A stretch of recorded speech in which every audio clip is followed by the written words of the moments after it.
Guys, welcome to my garage. Sorry it's a little dark, but this is the only place I can do this part of the video. So I thought, why not come out here and film it?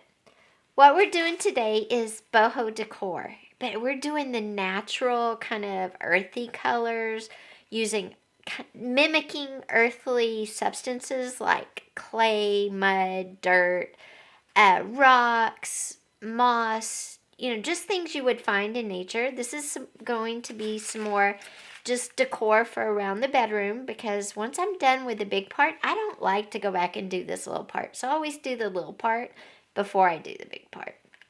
So anyway, let's get started and I'll talk about what I'm doing. Okay guys, so what I got was some of this drywall spackling, and I'm going to use that to coat my roundish balls, okay, because I want them to look like concrete, clay, mud. So I'm going to do that, and then I got this cylinder in some packing stuff. I can't even remember what it came with, but I got like 9 or 10 of them. And what I'm going to do is I'm going to take the same spackle and put it all over the outside, and it's going to make a great boho vase. So let's just get started real quick. Get some gloves, because you don't want this stuff on your hands. And I'm going to make one more ball too real quick, and you see how I did that. I'm just going to take a big piece of paper. I'm going to tear it like that. And then I'm just going to wad it up.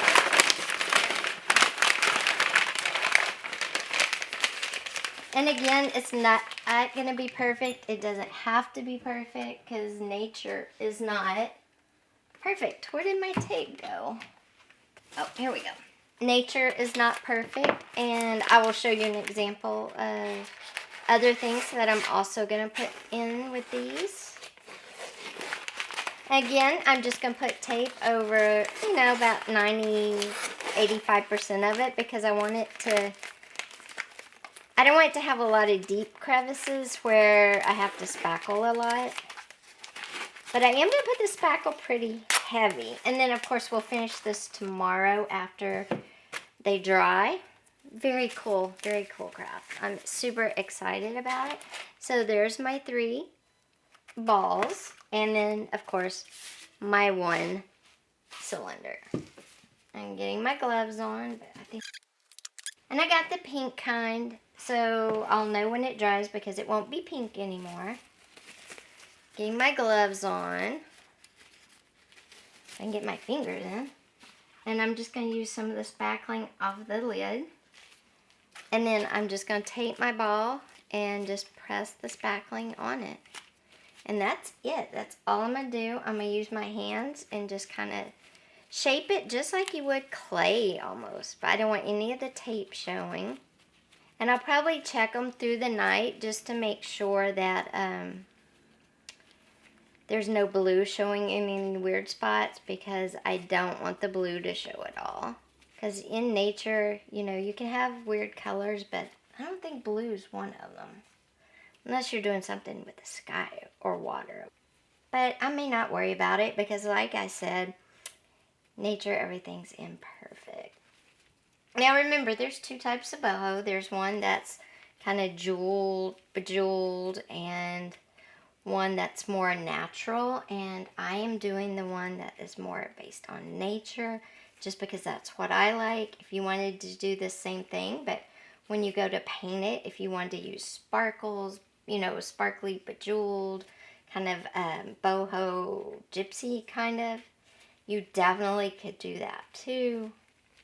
Alright, so there is 1 ball, pretty well covered. And I need to set it on something, so. And then I'm just going to do the other ones off camera, because it's the same process, but I wanted to show you how I'm going to do the cylinder as well. So I'm going to do that real quick.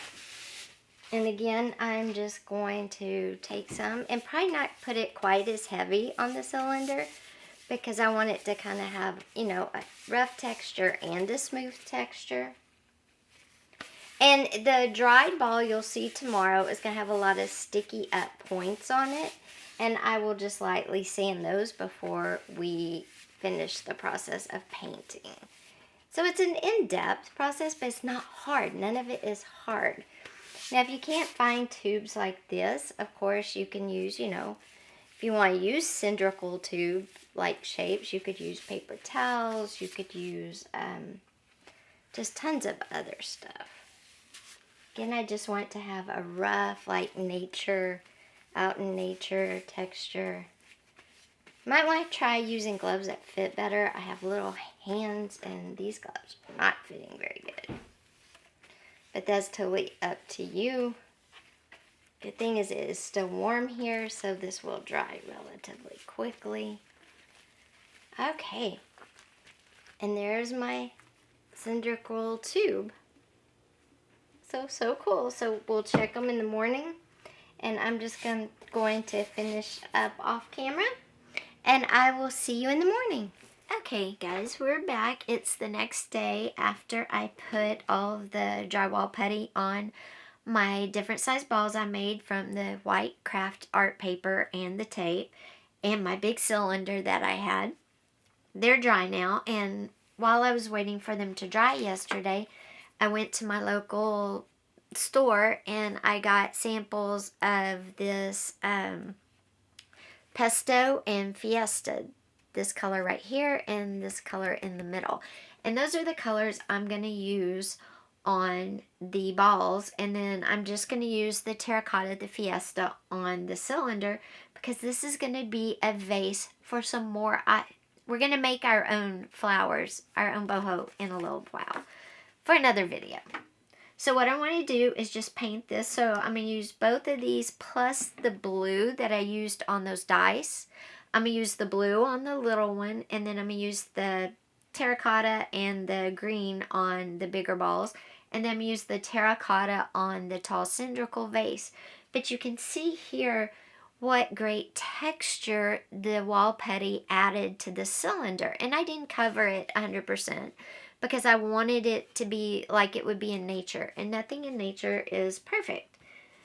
And I did the balls the same way. They are not, perfectly smooth, and they're not perfectly round.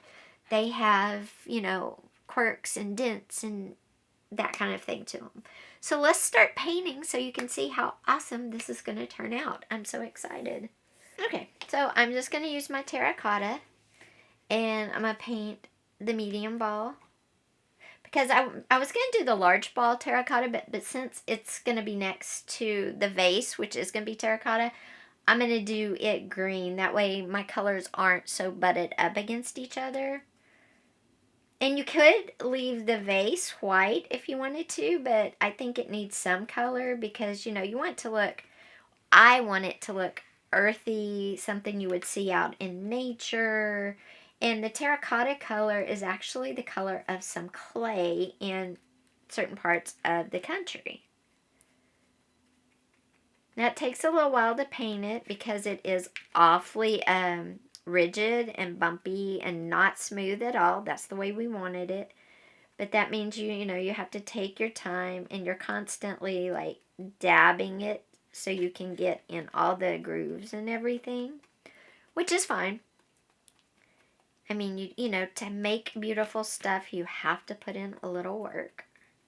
Okay, now that's one ball. I'm going to let it dry, so I'm going to do the second one, which is going to be the green one.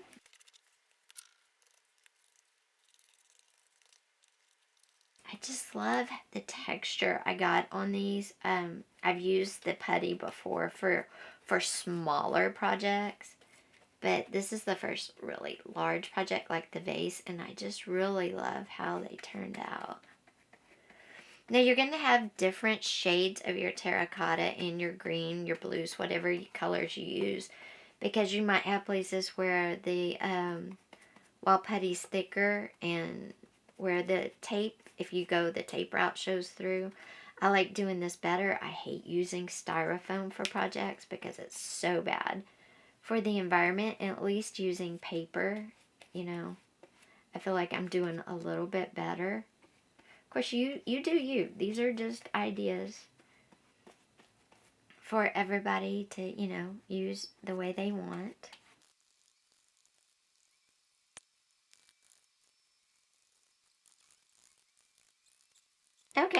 So there's the green, and there's the terracotta. Give you an idea. I didn't do them all the way. I just wanted you to kind of see. This one's going to be blue. I don't have the blue paint out right now. So I'm going to go ahead and start painting the vase. And at the end, I will show you all the... Okay, guys. Well, I'm going to finish this up real quick. And I will show you the finished product at the end. So stay tuned. Okay guys, it's not the end. I decided to go back and add some browns and creams to the green rock and some green and brown to the other rock just to add some texture, some depth. And what you don't also see is I went back and added some gold on the vase on the parts that are popping out and around the rims just to give them movement, texture, and just to make them more realistic, more like in nature, because nature has variation in colors, and I wanted these to be realistic as possible. At the end for the final finish.